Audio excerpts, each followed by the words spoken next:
కర్ణాటకలోని హసన్లో ఓ తాగుబోతు ఏకంగా పోలీస్ బైక్నే చోరీ చేశాడు. ద్విచక్ర వాహనాన్ని దొంగిలించిన ఆ దొంగ పోలీసులు వెంబడిస్తున్నా పట్టించుకోకుండా దర్జాగా దూసుకుపోయాడు. బైక్ను ఆపాలని పోలీసులు వారించినా ఆ వ్యక్తి ఖాతరు చేయలేదు. చివరకు ట్రాఫిక్ రద్దీలో ఆ తాగుబోతు చిక్కుకోవడంతో అతన్ని పట్టుకుని బైక్ను స్వాధీనం చేసుకున్నారు. అనంతరం ఆ దొంగను అరెస్ట్ చేశారు.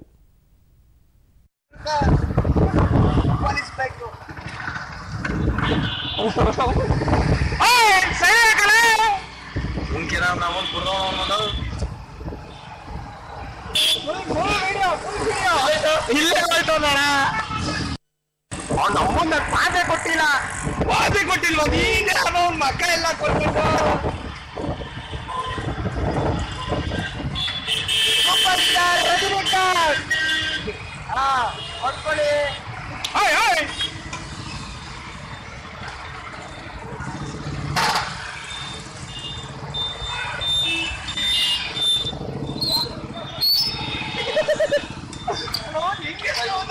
ಗಾಡಿ